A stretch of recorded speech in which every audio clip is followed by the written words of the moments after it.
வணக்கம். மகிழன் செய்திகள். இன்றைய முக்கிய செய்திகள். புதுச்சேரியில் ஜூன் 1ஆம் தேதி முதல் 30ஆம் தேதி வரை மக்கள் தொகை கணக்கெடுப்பு பணி மேற்கொள்ளப்பட உள்ளதாக மாவட்ட நிர்வாகம் அறிவித்துள்ளது. இது தொடர்பாக மாவட்ட ஆட்சியர் குலோத்துங்கன் வெளியிட்டுள்ள செய்திக்குறிப்பில் கூறியிருப்பதாவது: புதுச்சேரியில் கணக்கெடுப்பு அலுவலர்கள் வீடுதோறும் சென்று தகவல்களை சேகரிக்கும் பணி ஜூன் 1ஆம் தேதி முதல் 30ஆம் தேதி வரை மேற்கொள்ளப்படும். இந்த கணக்கெடுப்பின் பொழுது வீட்டு அமைப்பு, குடிநீர் வசதி, கழிப்பறை, சமையல் எரிபொருள், மின்சாரம் மற்றும் இணைய வசதி உள்ளிட்ட மொத்தம் 33 விவரங்கள் சேகரிக்கப்படும். கணக்கெடுப்பு அலுவலர்கள் கேட்கும் கேள்விகளுக்கு உண்மையான மற்றும் துல்லியமான பதில்களை வழங்குவது கட்டாயமாகும். வீடுகளில் கணக்கெடுப்பு அலுவலர்கள் பணிகளை மேற்கொள்ள அனுமதி வழங்க வேண்டும். தேவையான பொழுது கணக்கெடுப்பு படிவங்கள் சரியாக நிரப்பி ஒப்படைக்க வேண்டும். கணக்கெடுப்பில் சேகரிக்கப்படும் அனைத்து தகவல்களும் முழுமையான ரகசியத்துடன் பாதுகாக்கப்படும். வழக்குகளிலும் இந்த தகவல்கள் சான்றாக பயன்படுத்தப்பட மாட்டாது என்பதும் உறுதியாக அறிவிக்கப்படுகிறது. கணக்கெடுப்பு பணிகளில் ஒத்துழைக்காமல் இருப்பது, தவறான தகவல் வழங்குவது அல்லது அலுவலர்களுக்கு அனுமதி மறுப்பது போன்ற செயல்கள் சட்டப்படி குற்றமாகும். இத்தகைய விதி மீறல்களுக்கு ரூபாய் 1000 வரை அபராதம் விதிக்கப்படும். எனவே அனைத்து பொதுமக்களும் இந்த தேசிய முக்கியத்துவம் வாய்ந்த பணியில் ஆர்வத்துடன் பங்கேற்று துல்லியமான தகவல்களை பணிகள் வெற்றிகரமாக ஒத்துழைக்க வேண்டும் என குறிப்பிடப்பட்டுள்ளது. கோடைக்காலம் மற்றும் வெளி மாநிலங்களில் இருந்து வரத்து குறைந்ததால் புதுச்சேரியில் எலுமிச்சை பழத்தின் விலை கடுமையாக உயர்ந்துள்ளது. புதுச்சேரியில் கோடை வெயில் கடுமையாக சுட்டெரித்து வருகிறது. உடல் வெப்பத்தை குறைக்க தர்பூசணி, இளநீர் போன்றவற்றுடன் எலுமிச்சை ஜூஸ் மக்கள் அதிக அளவில் அருந்தி வருகின்றனர். இதனால் சந்தையில் எலுமிச்சைக்கான டிமாண்ட் எதிர்பாராத வகையில் இந்த வருடம் அதிகமாக உயர்ந்துள்ளது. புதுச்சேரியில் தற்போது பெரிய எலுமிச்சை ஒன்று ரூபாய் 15, அதற்கு அடுத்த நிலையில் உள்ள பழம் ரூபாய் 10க்கும் விற்பனையாகிறது. உள்ளூர் சிறிய எலுமிச்சை பழங்கள் கிலோ ரூபாய் 200க்கு மேல் விற்பனையாகிறது. வெளி மாநிலங்களில் இருந்து எலுமிச்சை வரத்து அதிகமாக இருந்தது. அதனால் விலை குறைவாகவே இருந்தது. தற்போது வெளியூர் வரத்து முற்றிலும் நின்றுவிட்டது. அத்துடன் உள்ளூர் பழங்களும் பொடியாக உள்ளன. அத்துடன் கோடை தொடக்கத்தில் எலுமிச்சை பழத்தை அதிகம் வாங்க தொடங்கியுள்ளனர். அதனால் போதிய தட்டுப்பாடு ஏற்பட்டுள்ளது. அதனால் விலை உயர்வு அதிகமாக உள்ளதாக வியாபாரிகள் தெரிவித்துள்ளனர். போக்குவரத்து விதிமுறைகளை மீறியதற்காக கடந்த ஒரு வாரத்தில் 2651 வழக்குகள் பதிவு செய்யப்பட்டு 26,51,000 ரூபாய் அபராதம் விதிக்கப்பட்டுள்ளது.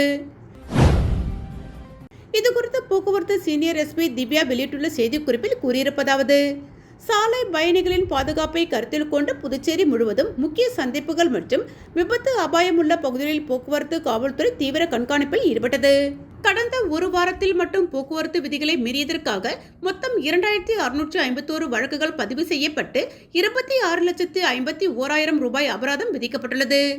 இதில் அதிகபட்சமாக ஹெல்மெட் அணியாமல் வாகனம் ஓட்டியதற்காக 1459 வழக்குகள் பதிவு செய்யப்பட்டு 14,59,000 ரூபாய் அபராதம் வசூலிக்கப்பட்டது. அதற்கு அடுத்தபடியாக கவனத்தை சிதறடிக்கும் மொபைல் பயன்பாடு பெரும் சிக்கலாக உருவெடுத்துள்ளது. மொபைல் போன் பேசிக்கொண்டே வாகனம் ஓட்டி 1095 நபர்கள் மீது நடவடிக்கை எடுக்கப்பட்டு 10,95,000 ரூபாய் அபராதம் விதிக்கப்பட்டுள்ளது. இது தவிர அதிவேகமாக சென்ற 50 நபர்களிடமிருந்து 50,000 ரூபாயும், மது அருந்துவிட்டு வாகனம் ஓட்டிய 47 நபர்களிடமிருந்து 47,000 ரூபாயும் அபராதமாக பெறப்பட்டுள்ளது. இந்த வார அமலாக்க நடவடிக்கையில் மிக முக்கியமான ஒன்றாக சிறுவர்கள் வாகனம் ஓட்டியது தொடர்பாக 112 வழக்குகள் கையாளப்பட்டுள்ளன.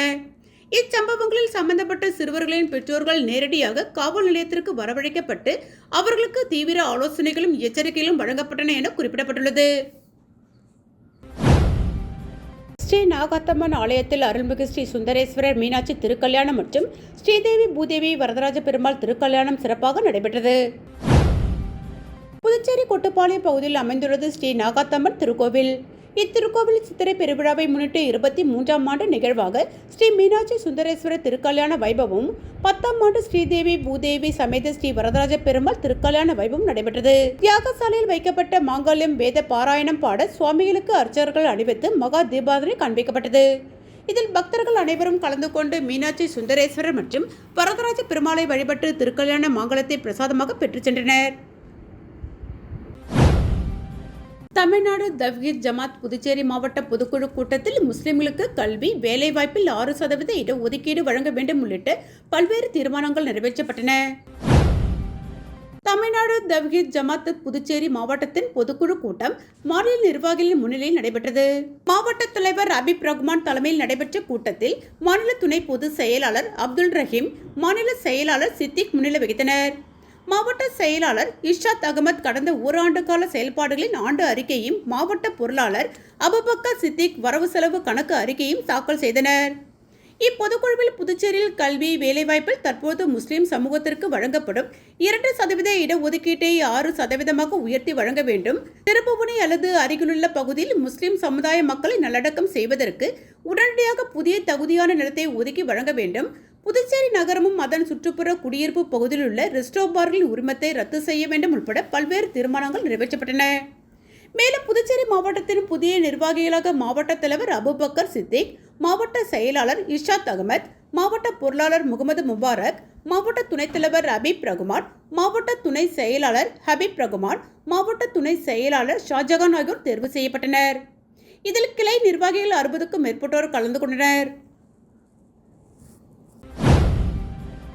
புதுச்சேரி மதுவை தமிழகத்திற்கு எடுத்து செல்ல அனுமதி உள்ளதா கலால்துறை விளக்கம் அளித்துள்ளது. புதுவை கலால் அதிகாரிகள் தெரிவித்துள்ள தகவலில், புதுவையில் தனிநபர் மதுபானங்கள் கொண்டு செல்ல கலால் சட்டம் அனுமதிக்கிறது.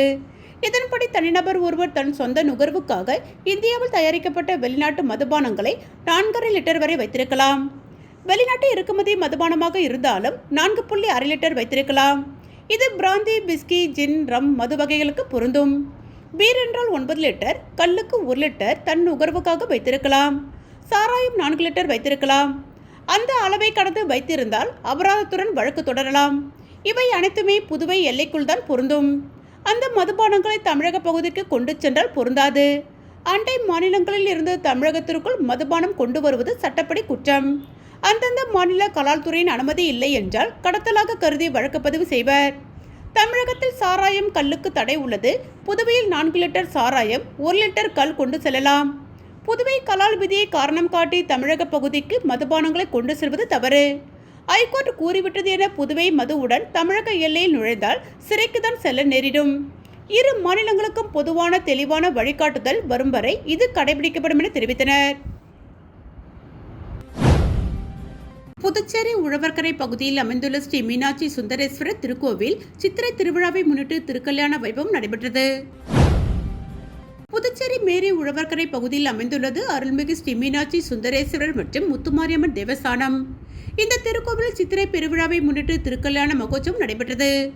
ஊர் பொதுமக்கள் சீர்வரிசையை ஊர்வலமாக கொண்டு வர மீனாட்சி சுந்தரேஸ்வரருக்கு மாலை மாற்று நிகழ்வு நடைபெற்று யாகசாலை சிவாச்சாரியர்கள் வேத மந்திரங்கள் ஓத சுந்தரேஸ்வரர் மீனாட்சி அம்மனுக்கு மாங்கல்யம் அணிவிக்கும் நிகழ்வு நடைபெற்றது. தொடர்ந்து பக்தர்கள் அனைவருக்கும் மாங்கல்யம் பிரசாதமாக வழங்கப்பட்டதை அடுத்து பக்தர்கள் வரிசையில் நின்று மீனாட்சி சுந்தரேஸ்வரை வழிபட்டு சென்றனர். புதிய அமைச்சரவைக்காக புதுச்சேரி சட்டசபை வளாகத்தை அழகுபடுத்தும் பணிகள் நடந்து வருகிறது. நடந்து முடிந்த சட்டசபை தேர்தலுக்கான ஓட்டு எண்ணிக்கை மே 4ஆம் தேதி நடக்கிறது. அதனைத் தொடர்ந்து புதிய அமைச்சரவை மே மாத இறுதிக்குள் பதவியேற்கும் என்று தெரிகிறது. அதனையொட்டி புதிய அமைச்சரவை பதவி ஏற்பு விழாவிற்காக சட்டசபையை சீரமைத்து தயார் செய்யும் பணிகள் நேற்று முன்தினம் முதல் துவங்கியுள்ளது. அதில் பழமை வாய்ந்த பாரம்பரியமான புதுச்சேரி சட்டசபை கட்டிட வளாகத்தில் உள்ள மொசைக் தரைகளை பாலிஷ் செய்யும் பணி வேகமாக நடந்து வருகிறது. மேலும் அமைச்சர் தேனி ஜெயக்குமார் அலுவலகமும் நேற்று காலி செய்யப்பட்டது. பெட்ரோல், டீசல் வாங்க ஏனாமிற்கு படையெடுக்கும் ஆந்திர பண்ணை விவசாயிகள் கேன் மற்றும் பேரல்களுடன் பல மணி நேரம் காத்திருந்து வாங்குவதால் உள்ளூர் மக்கள் பாதிக்கப்பட்டுள்ளனர். ஆந்திர பிரதேசத்தில் அடிக்கடி ஏற்படும் மின்வெட்டு மற்றும் இயந்திரங்கள் மூலம் பயிர் அறுவடை செய்வதால் பெட்ரோல் மற்றும் டீசலுக்கு அதிக தேவை ஏற்பட்டுள்ளது. பெட்ரோல், டீசல் விநியோகத்திலும் அங்கு கட்டுப்பாடு ஏற்பட்டுள்ளது. கடல் மற்றும் ஆற்று பகுதியில் இறால் மற்றும் மீன் குட்டைகளில் அதிக ஜெனரேட்டர்களை பயன்படுத்தி வருகின்றனர்.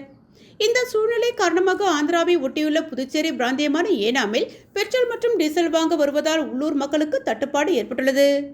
பெட்ரோல் நிலையங்களில் கூட்டம் அலைமோதுகிறது. கேன்களை வரிசையில் வைத்து நுகர்வோர் காத்திருக்கின்றனர்.